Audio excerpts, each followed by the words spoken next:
When Nintendo first revealed the upcoming Nintendo World Championships NES edition for Switch back in May, I wasn't necessarily sure where to place my excitement.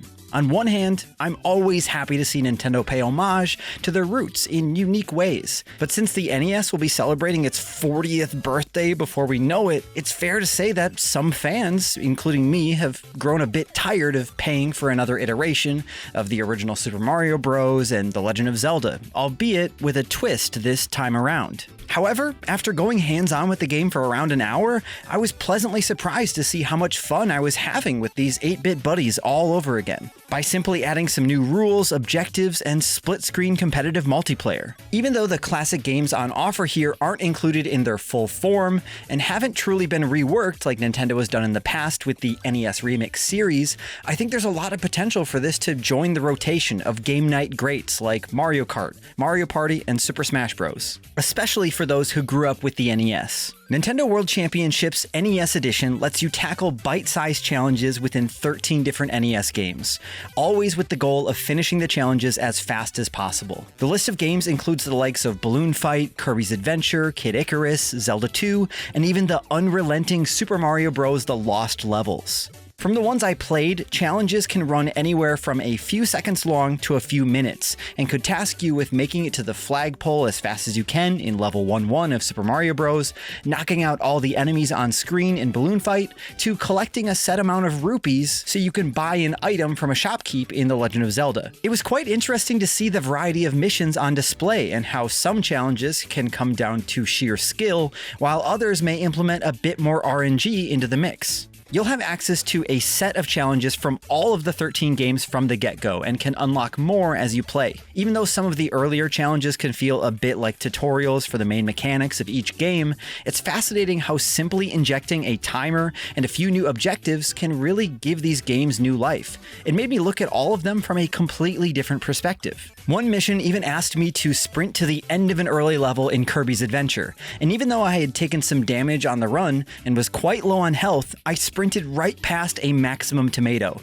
I felt so conflicted about leaving that healing item behind, but since I knew time was of the essence in this type of game, my priority was just to get to the exit door no matter the cost. It didn't matter if there was a wispy boss waiting for me beyond the doorway, as the challenge ended immediately once I walked through it. As someone who's never tried speedrunning, it's funny to see how much of a challenge it could be to simply walk through a door in a timely fashion. It's something that's never really required a precision input in the past, but was now a challenge I faced multiple times throughout my demo. And while there were a few I'm not as familiar with, like ice climbers, it felt great getting to put my childhood Excitebike skills to the test. While I didn't get to test out real online multiplayer, which the game boasts loads of options for, it did make me smile to see Nintendo offer some fun ways to express yourself through your character profile on the leaderboards. When you first boot up the game, you'll be able to customize your profile with basic things like picking an avatar, which will range from a ton of different NES sprites, and you'll be able to unlock more as you play through the game. You can add a tag from a list of phrases. There's certainly something comical about getting crushed by someone who potentially has the tag "never had an NES, but they also let you share your favorite NES game with the world. They've included a list of nearly every game that's ever officially been released for the Nintendo Entertainment System, even games that I would have assumed wouldn't have been mentioned due to licensing issues like Spy vs. Spy and Superman. Those games made the cut. There's no box art to represent that list, but it's a little detail that made the 25-year-long NES fan in me